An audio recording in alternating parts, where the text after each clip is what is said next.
This is Distant Replay, the podcast that goes back in time to relive all the greatest events that we witnessed in sports. From upsets, to championships, to cultural moments, we discuss it all. Coming up on today's episode. Got to go to the end zone now. They have to go to the end zone now and hope that they either score a touchdown or they get it within 8 seconds where they get another play. Three-man rush, and Young stumbles on the way back and fires up the middle. Pass is caught by Owens. Owens made the catch. Oh, my God! This is amazing.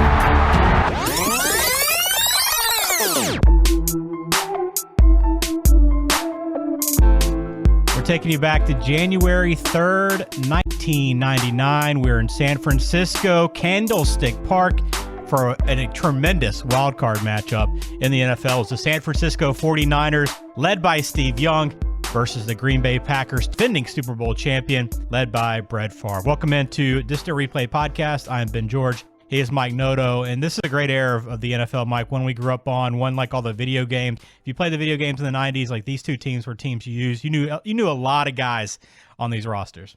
If you watched football back then, you were very used to seeing playoff games at Candlestick Park in San Francisco, and you were very used to seeing these two teams in the limelight, and this game was vintage, that era of football. Yeah, we remember it for one play specifically and one reaction later in this game, but there's another huge play that no one talks about in this game that we'll get to.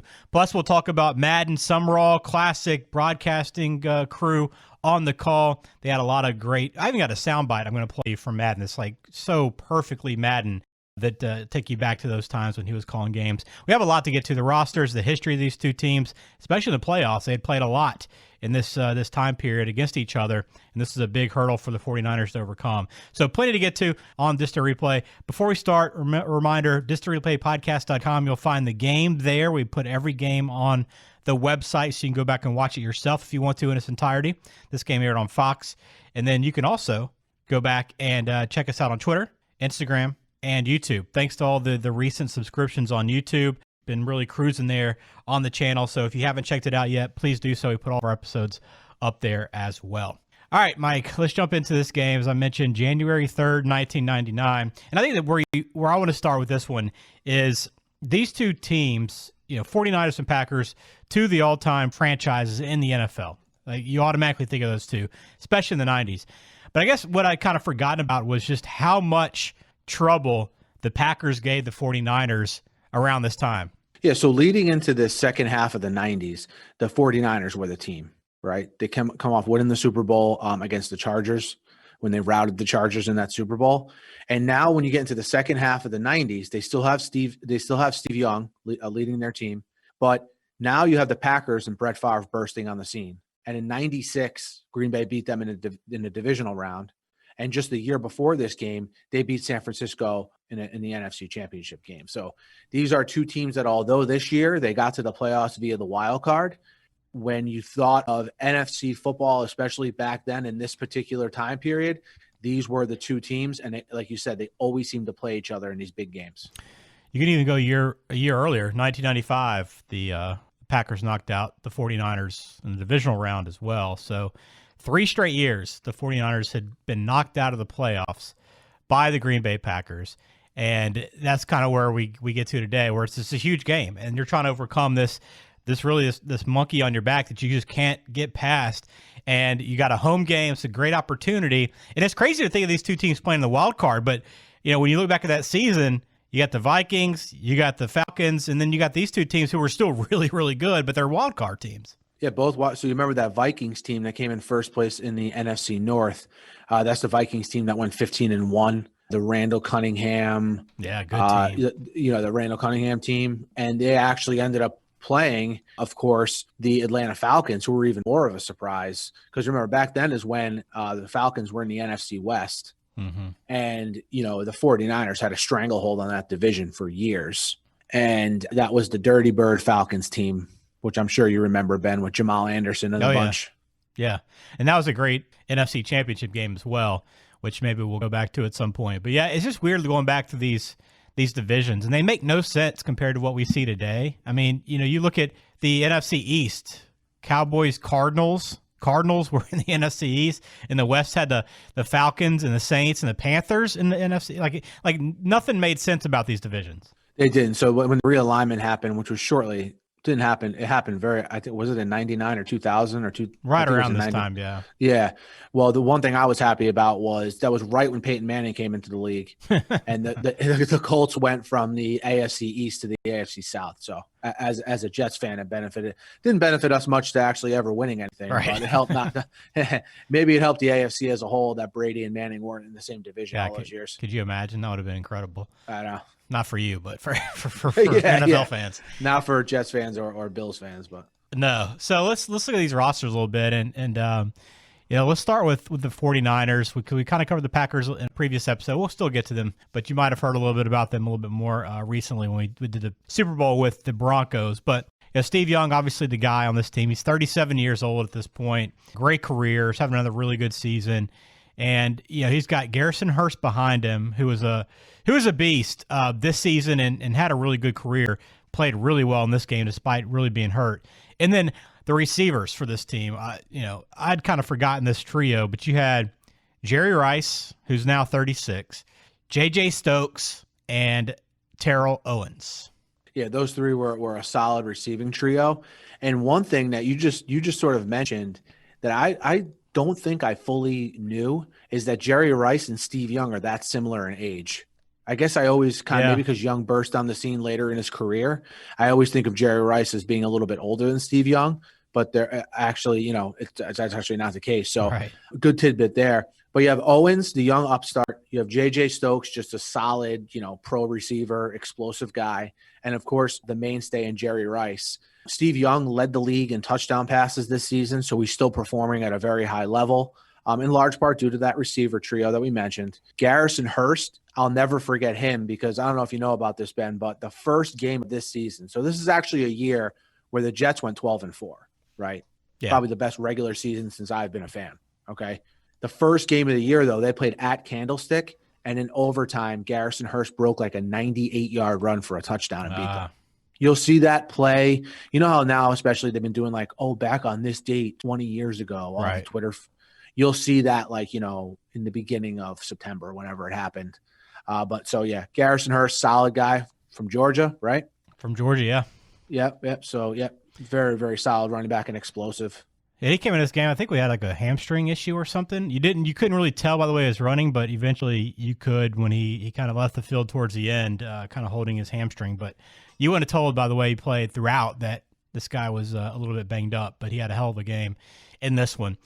You also have, of course, coaching Steve Mariucci for the 49ers. And you go back to Mariucci's career, it's hard to believe because, he was like the hot young coach. And I don't know, I think most people now, the younger generation, probably know him more as an analyst, but don't really know he was such an up-and-comer at that time. I'm surprised that he didn't have a longer and more successful career.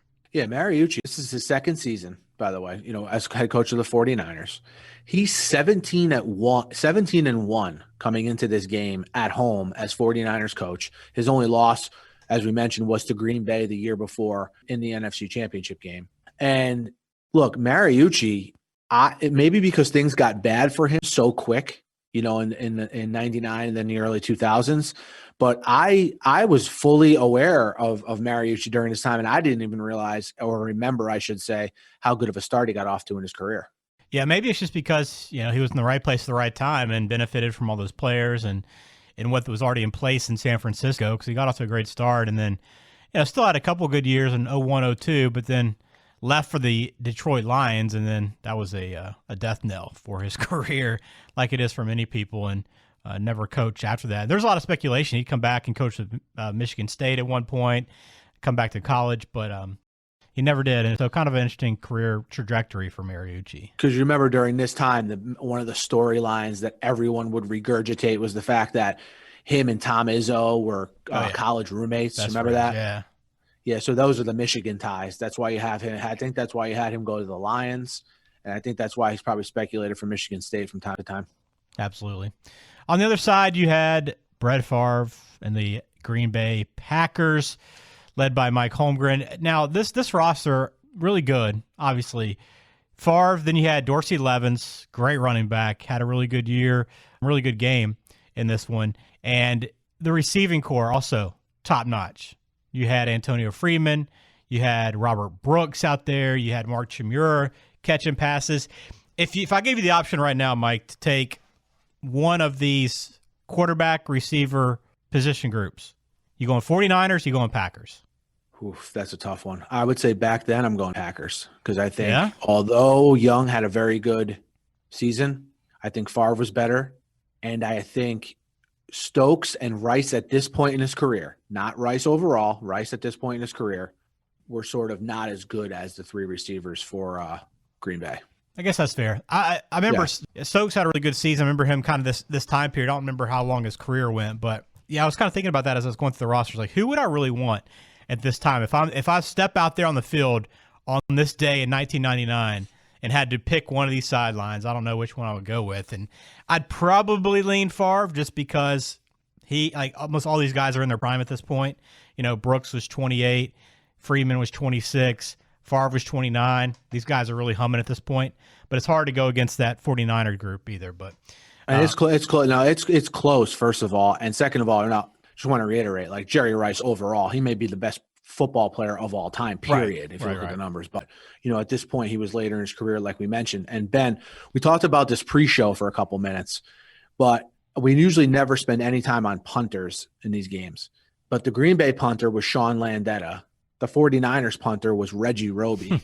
Now these are two classic punters from back in the day, right? Yeah. But you equate Roby with being on the Dolphins and Landeta with being on the Giants. I just thought it was an interesting wrinkle that these two find their way into this game, and I had honestly forgot they played for both teams.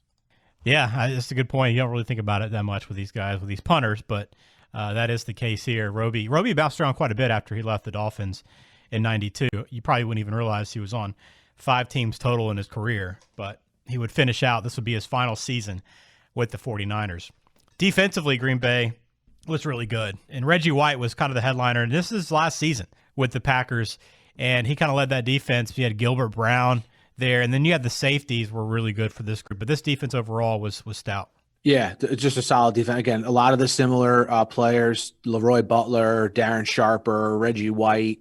By the way, this Packers team, sneaky, like we could do a true crime. We do true crime episodes, if you guys are not aware. We could do a whole episode on just this Packers team with Darren Sharper and Mark Chmura, by the way. I can't think of anything else when I look at those two guys now, but Reggie White, Leroy Butler leading this defense, just a very stout defense. And like Ben mentioned, we covered a lot on these guys when we did the Packers-Broncos Super Bowl. Yeah, for sure. But good group. And this would be Holmgren's last season with the Packers as well.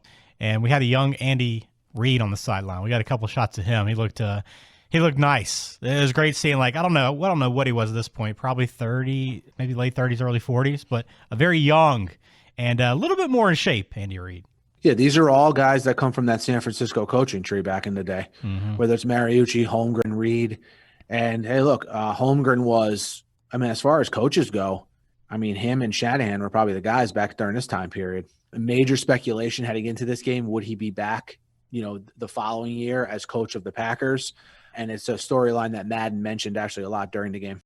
It was. He talked about it quite a bit, and it was a great broadcast, which takes us to the broadcast itself. And this was a good one, Mike, a kind of a classic throwback. And again, just hearing Madden again, I kind of miss him. We and I think it's one of those times in the moment you kind of just take for granted what you have. You like to joke, or it's like with Vern Lundquist, you like to joke about some of the mistakes he makes or how he sounds, and kind of with Madden too. Like the guy had all great energy, would break down a game like you wouldn't imagine, but also would just say some random stuff that just sometimes you'd be like, I'm not sure exactly what he just said. Like he would just talk so much that just kind of talk himself into a circle sometimes.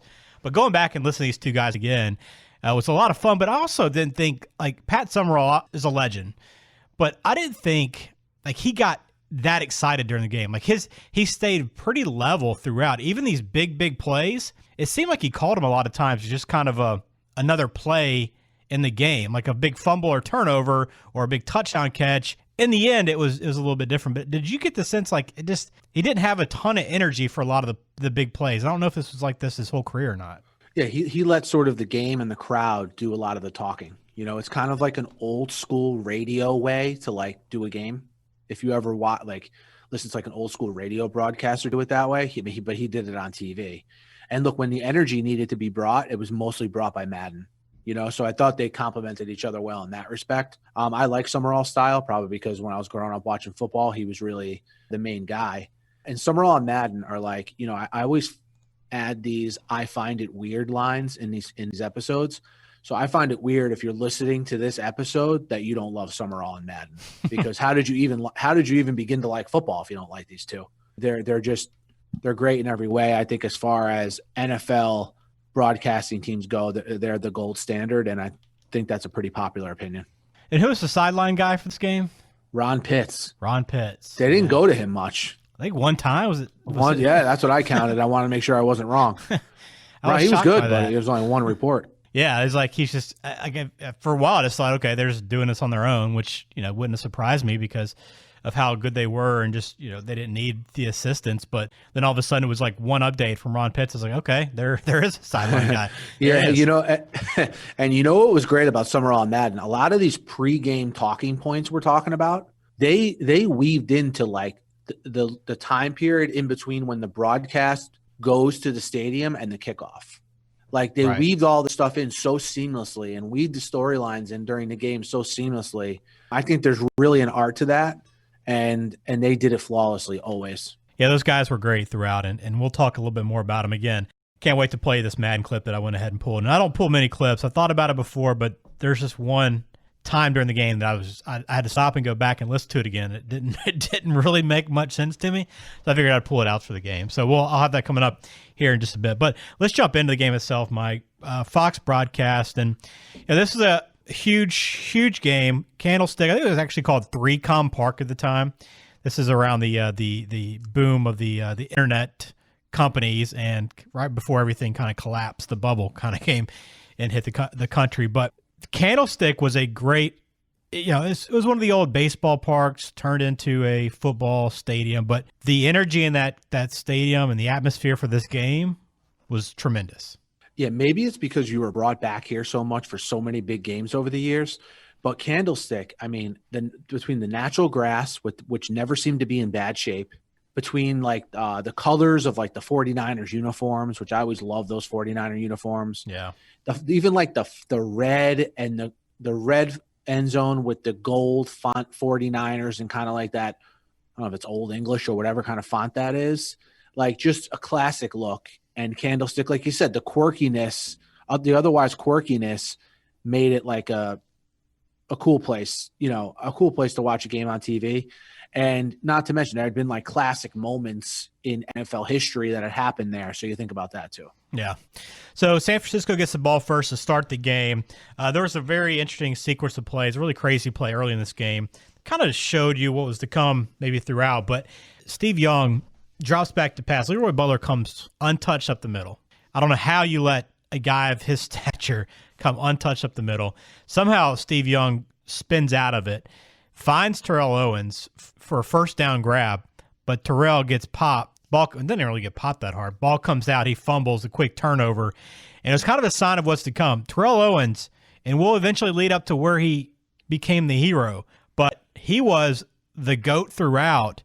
And I'm not talking about the GOAT as in, the terms we think of it now. I'm talking about the guy that the villain throughout for the 49ers who just could not make plays. His hands were not there. I don't know if it was trying too hard in this game, Mike. I don't know where his focus was, but he made a lot of mistakes that started with this one.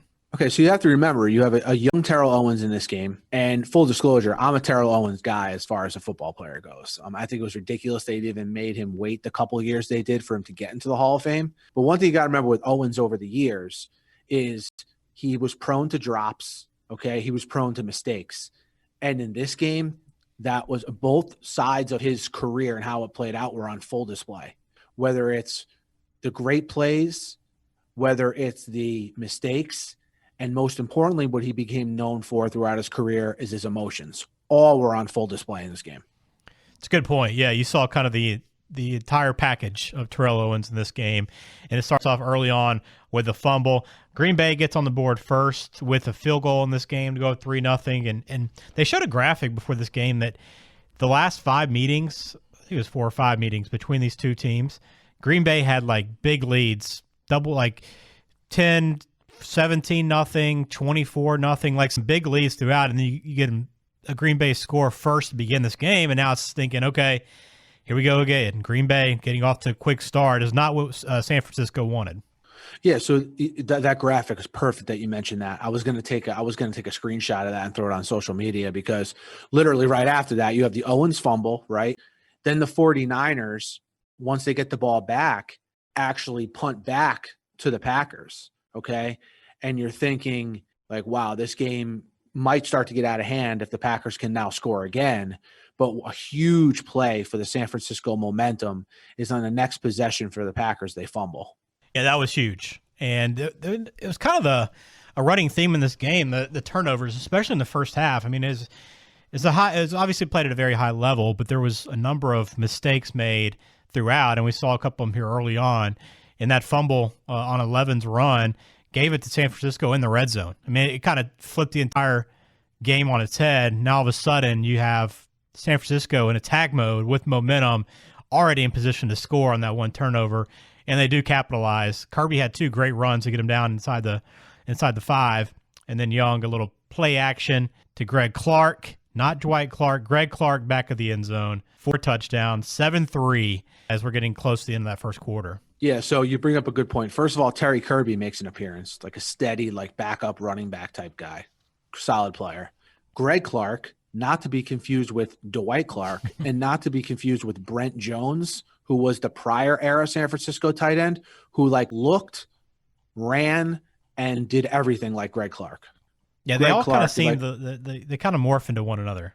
Yeah, exactly. Like. Yeah. It's like they made all these tight ends in a lab, and Greg Clark popped out. Not as good, but good enough to fill that role.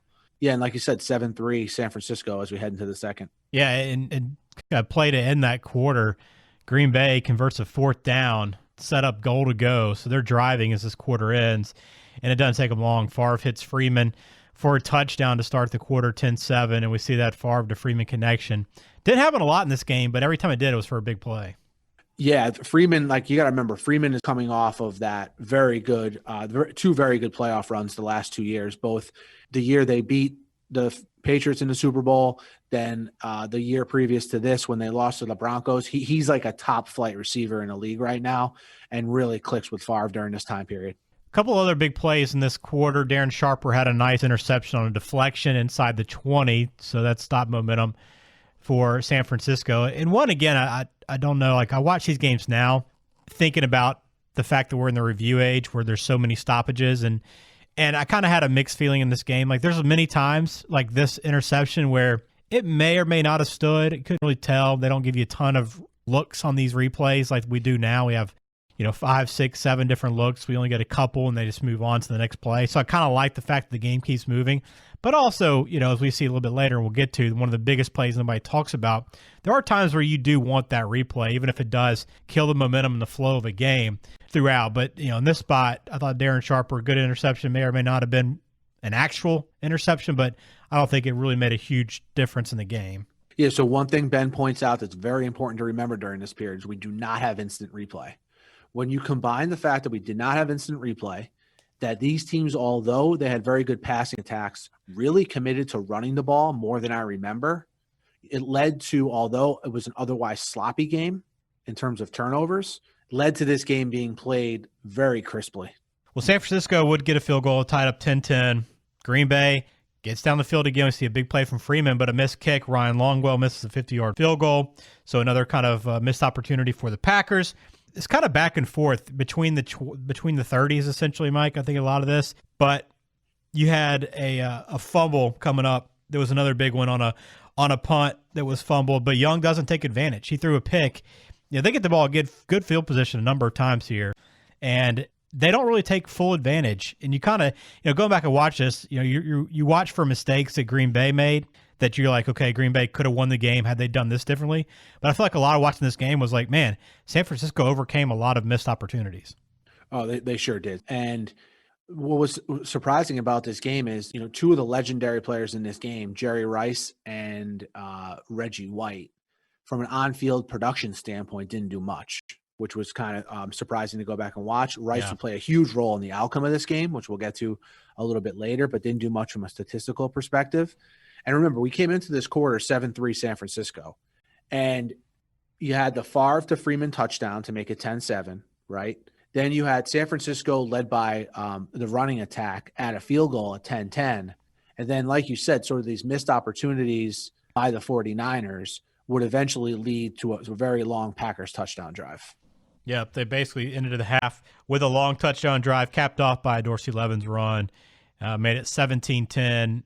And Favre took a big shot on that drive, too, right in the rib cage, which, he was always one of the toughest quarterbacks that I can remember watching play, man. He would get up from all these hits, and, sometimes he'd make some errant throws and take some risks that he didn't need to and make some big costly mistakes. But that guy was a warrior for his team, just game in, game out. He was. And, look, that's what endeared him to fans, coaches, announcers, and I think it's all the goodwill he built up during this time period sort of allowed him to get away with some of the shenanigans he pulled later in his career, whether it be pictures to team employees, whether it be the retiring and unretiring. But look, no doubt about it, he was like you put, a warrior on the field and played hurt and really put his body on the line for his team.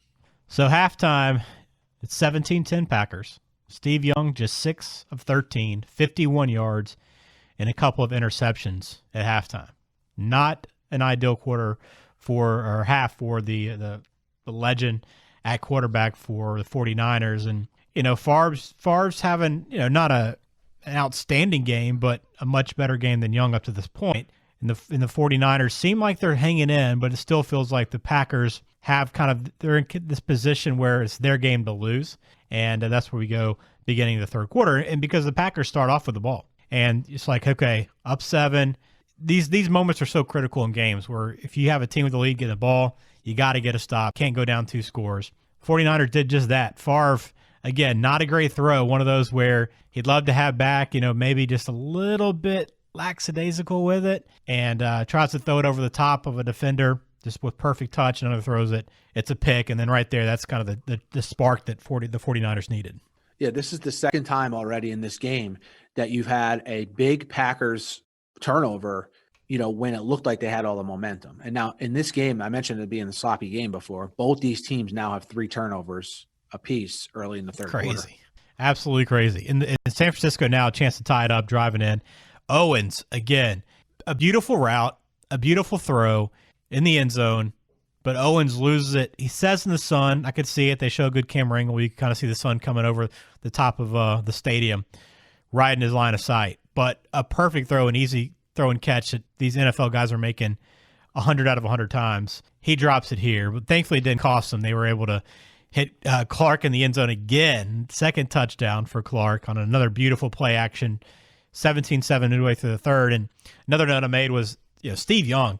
That guy was great at a play-action fake. Could really hide the ball and sell it. Great at a play-action fake, great out of the pocket, and great touch on his passes. I mean, that pass to Owens that you mentioned, couldn't have put it any better. Like, he dropped it right in the basket. Perfect pass. Owens, this is his home stadium. He should probably be used to the fact that the sun might be there.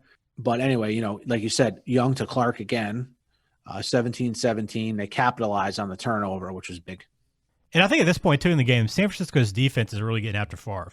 I feel like almost every possession now, he's getting pressured, getting hit, getting sacked, forcing some tough throws.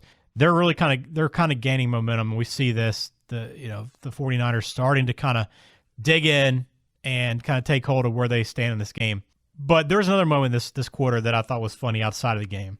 And there's kind of a theme throughout, like, we talk Madden and Sumrall. They were so good on the air, so much they were entertaining to watch. Well, coming in and out of break, as you always see, you have scenic shots from around town, whatever location you're in for this game. Well, San Francisco, obviously, there's a lot going on. There's the seals, they got the cable cars, they got seafood. Well, there was the first note I made on this was they show the streetcars going down. Right, they have a camera in a streetcar going down one of the steep hills in San Francisco, And Sumrall says, have you ever ridden one of these streetcars? And again, Madden coached in Oakland, so, he's very familiar with this area.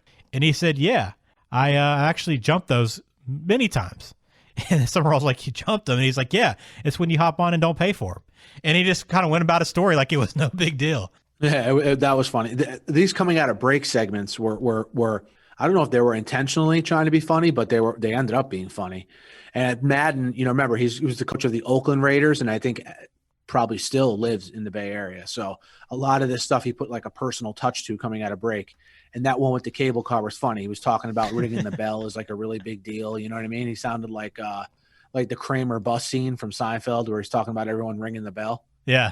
Just these little things that he dropped in. And like you mentioned, the story he was telling about the origins of the seals and the birds in the water when they showed that coming out of break. Later on, they would show a guy in the seafood market cracking crabs. And he seemed like he was an expert on all three of these things, and you believe them. Yeah, it was hilarious. And I don't think it was more of a scripted thing. I was thinking it's just their personalities. Like they had these scenic shots coming back, and this was just the conversation that came with it, and it was hilarious and very entertaining like it always was with these guys on a call. I have a question for you though. Yeah. The guy cracking the crabs, right? So they showed in a seafood market a guy cracking crabs and opening crabs. Have you ever seen someone do that? No, I didn't realize what was happening at first. Neither did I.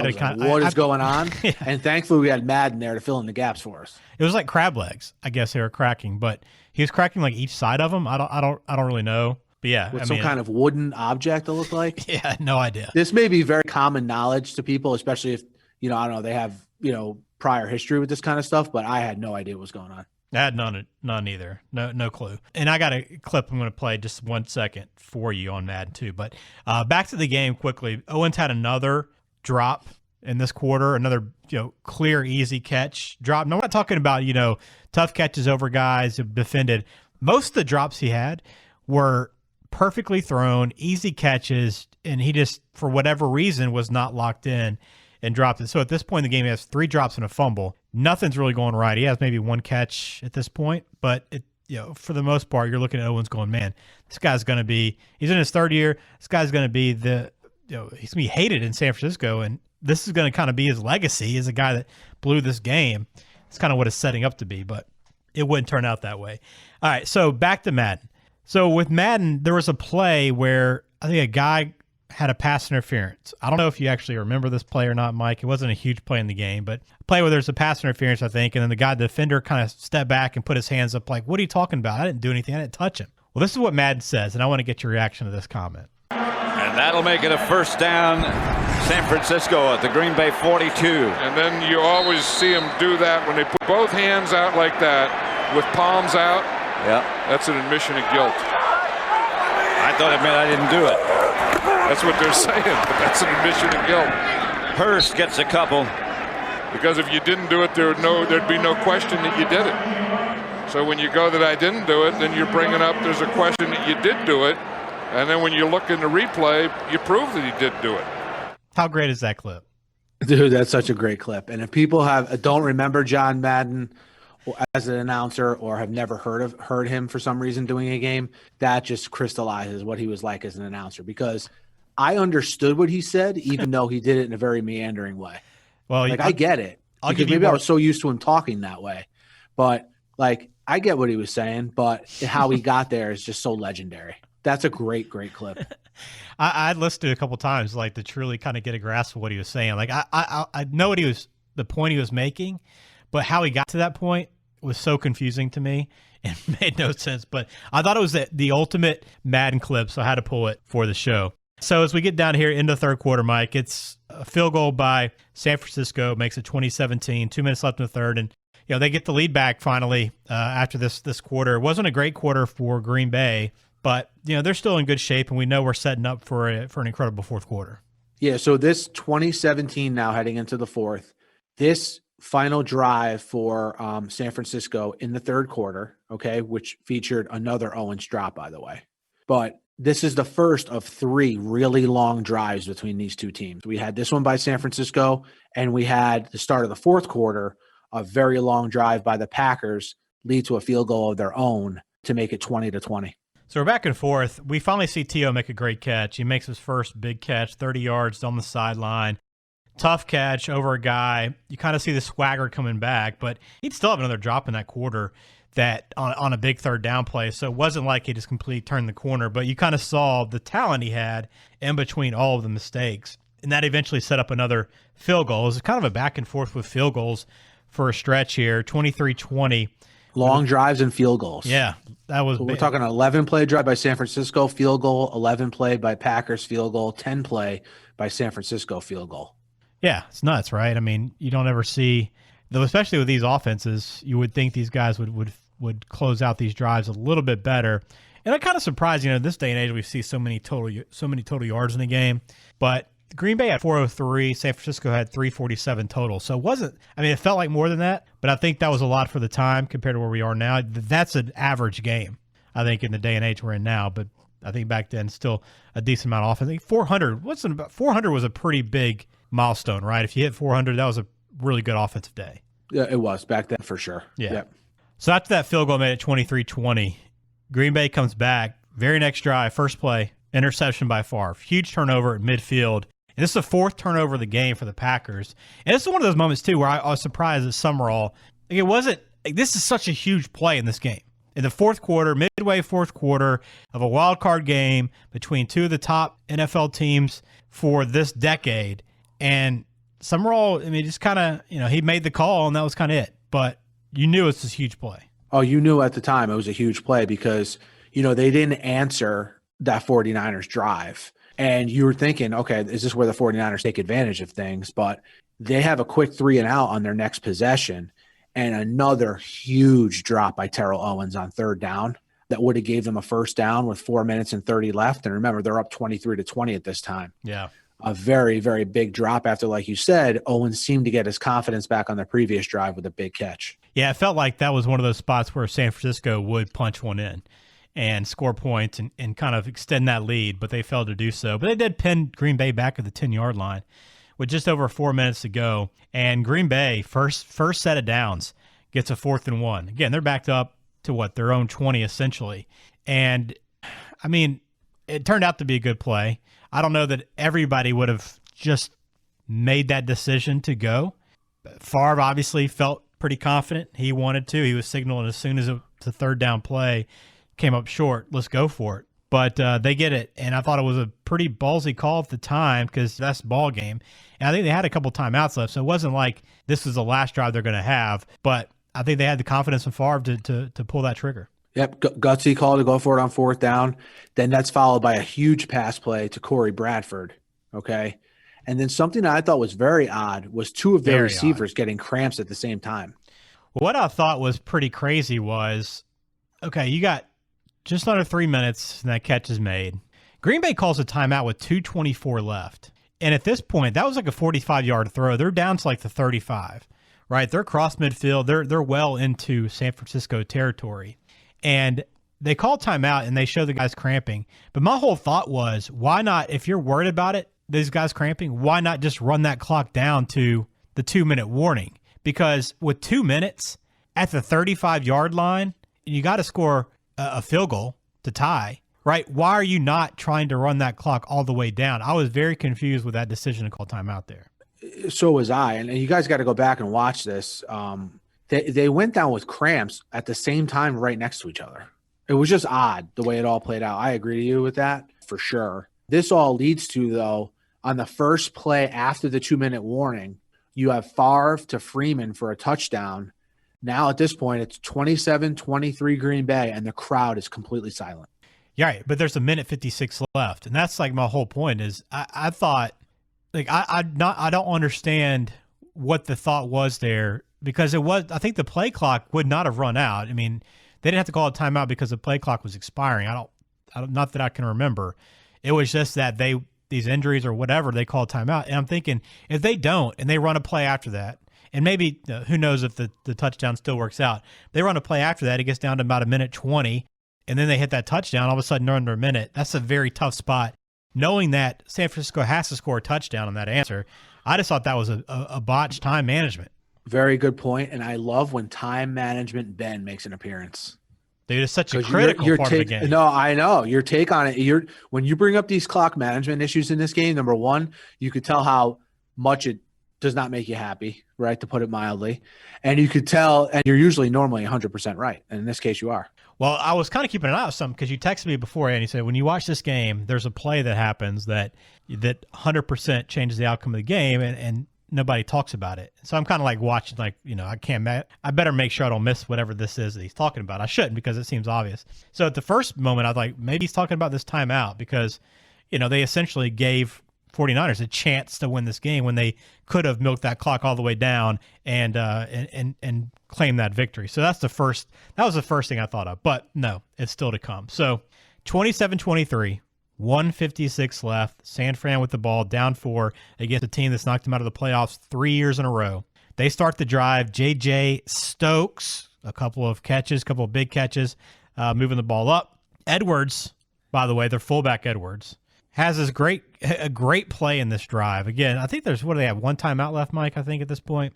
Don't remember exactly, but they have two left at this point. They took one right after what you're about to describe with Edwards. Okay. Young's getting pressured. He has to kind of dump it off to Edwards, who gets hit in the backfield for it would have looked like about a 3 or 4 yard loss.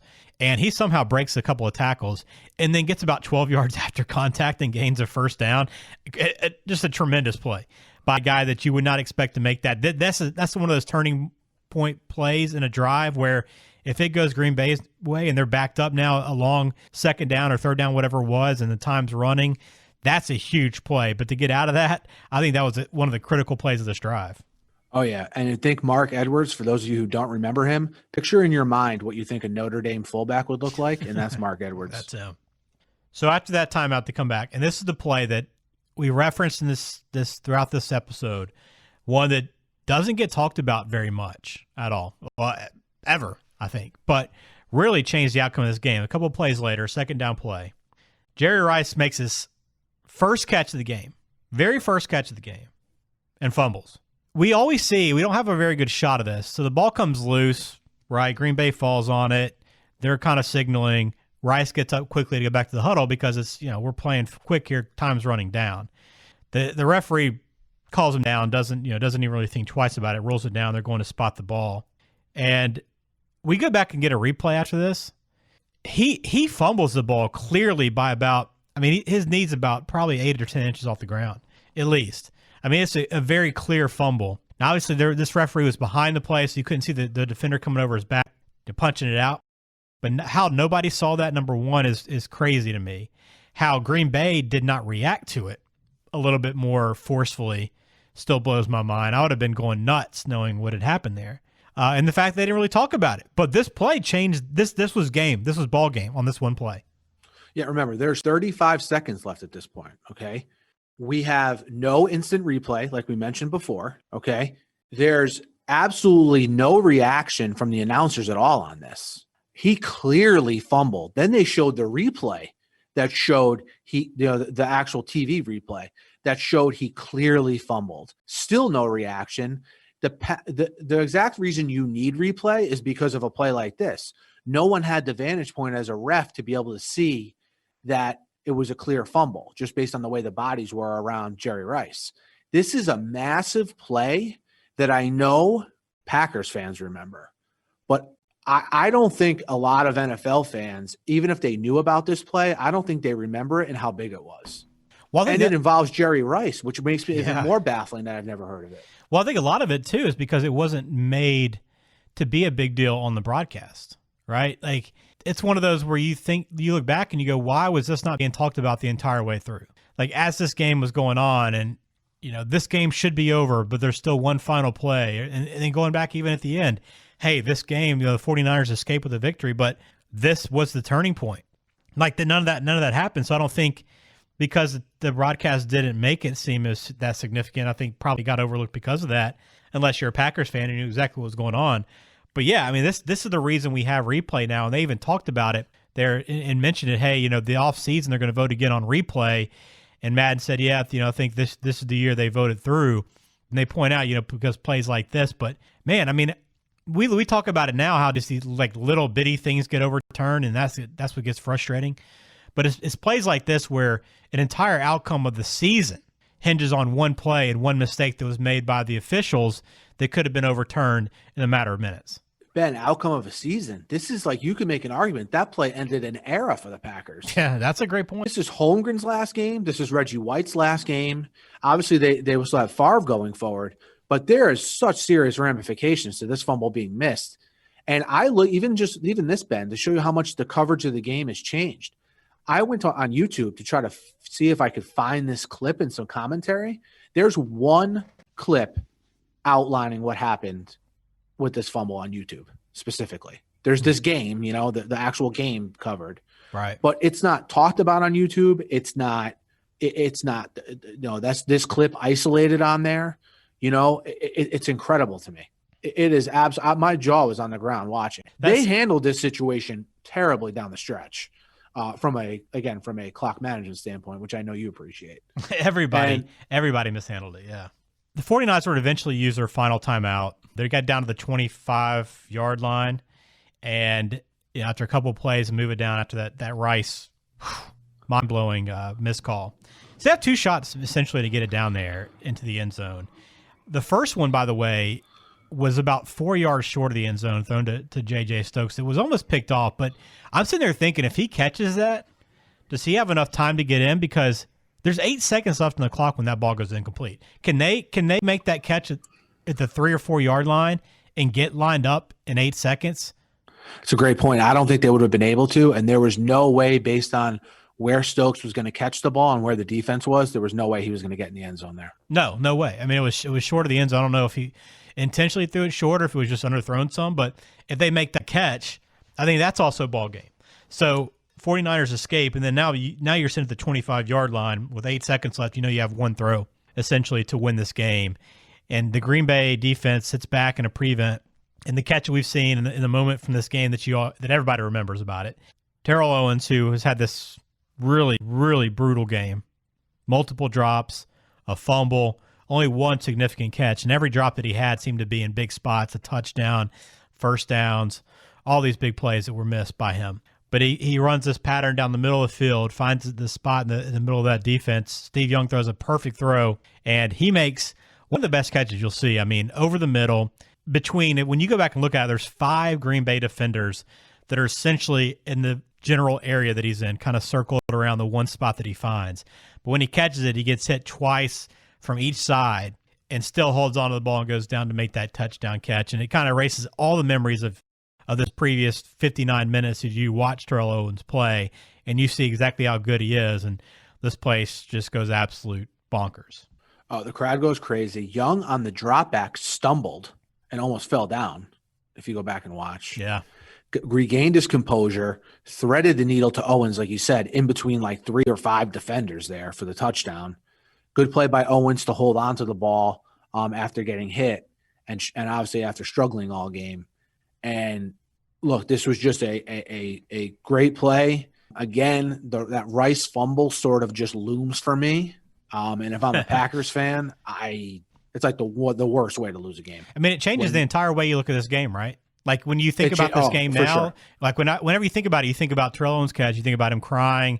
I mean, the emotion that came pouring out of him on the sidelines, knowing he'd kind of overcome this awful game, put his team through to the next round of the playoffs. But now when you think that 98 wild card game between the Packers and 49ers, you're probably going to think, how did they miss that Jerry Rice call? Yeah, I mean, look, it makes for a less appealing name for the game, right? This game would become the Catch 2. Right, that's what it would be known for. The catch is the Dwight Clark catch against the Cowboys from Joe Montana, obviously. But the Rice non-fumble call sounds a lot worse. You know what I mean? So yeah. from a game being named standpoint, I get that. But I even wrote in my notes after I wrote all the notes down after about the Young drop back and the pass to Owens. My next line of my notes is that Rice fumble. What the F? Yeah. Like what was that? Pretty remarkable. So that ended the game. The Green Bay had a chance on a kickoff return, but not much happened, as you know, as the outcome finished.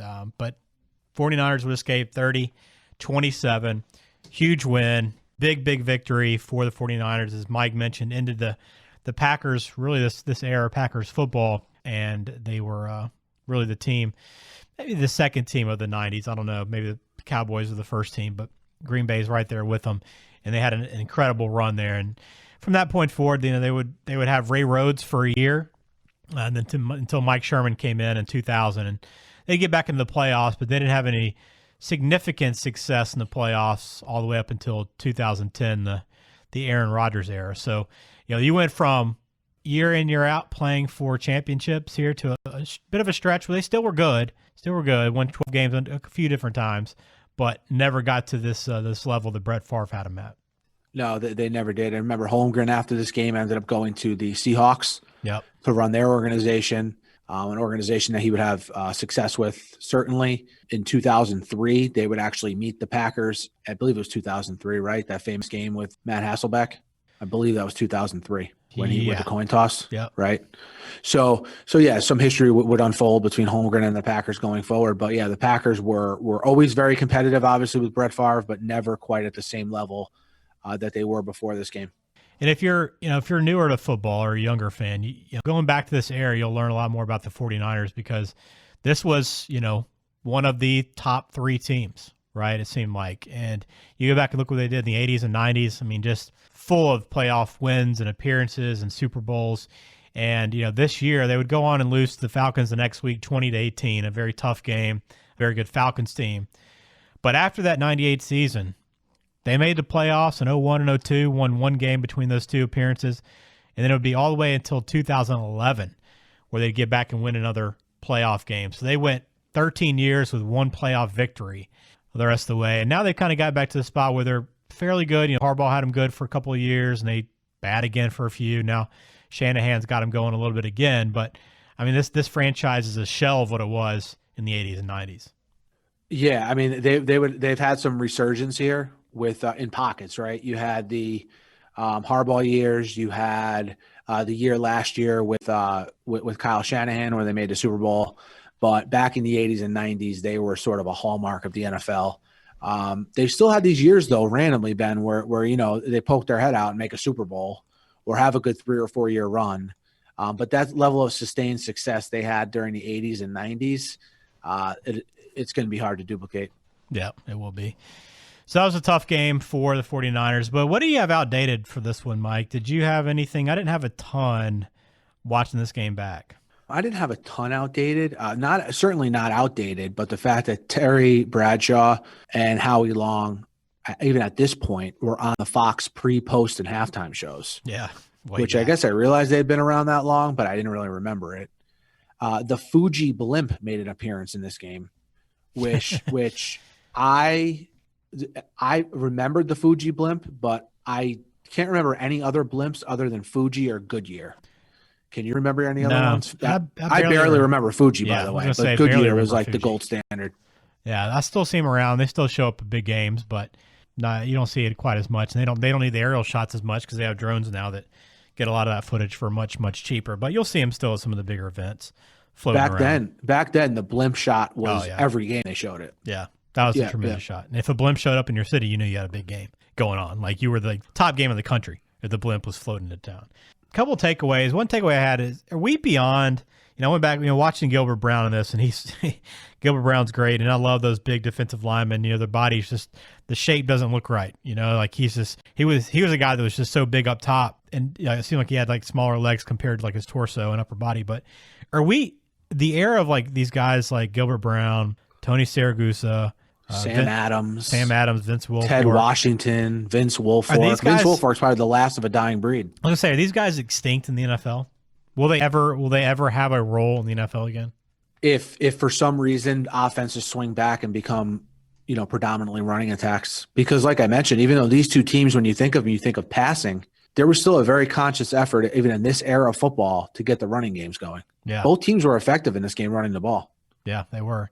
I just wonder if those guys will ever come back. Will we ever see those guys again plugging up the middle? Like a Terrence Cody, those kind of guys. I just don't know. They won't. Fun fact, me and Ben were at a bar in Tuscaloosa one time and saw Terrence Cody, by the way. Yeah, so, big dude. I don't know if Ben remembers, but big dude. Yeah. But anyway, look, unless, and think about it from a sheer fitness perspective, these offenses, a lot of them are going a mile a minute.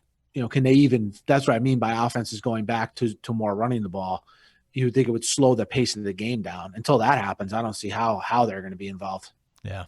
Well, heck of a game, heck of a time for the NFL and for us. This is right again, the 90s football, man. Love it. Love it. And this was a great time for video game era too, when Madden was such a big deal, and the systems were getting better and much more realistic. I often played with this Packers team, I think, through many of those So years. this is right when Nintendo 64 was kind of had been out already or going to come out. And the Packers were the best team in that game, the Madden game for Nintendo 64. I remember that vividly. Yep, they were a lot of fun to play those. All right, Mike, let's close it out on that note. A lot of fun going back to January 3rd, 1999 for this wild card matchup between the 49ers and the Packers. 49ers would finally end a streak of 3 straight seasons losing to the Packers in the playoffs. They wouldn't get far, but still, this was a big, big game for the franchise. Remember, you can find us on thistoreplaypodcast.com. This game will be up on the website. You can go back and watch it, listen to those Madden sound bites for yourself, see this game as it happened, and watch that Jerry Rice play. Go back and look at that play once again to see exactly what we're talking about, because it might be the biggest play no one talks about in the NFL. You can find us on Twitter, Instagram, and YouTube as well. Make sure you subscribe on all those platforms. Rate and review us on whatever podcasting app you use. And we'll have a new game coming up soon, along with some true crime episodes, Mike. Looking forward to it. Same here. Until next time.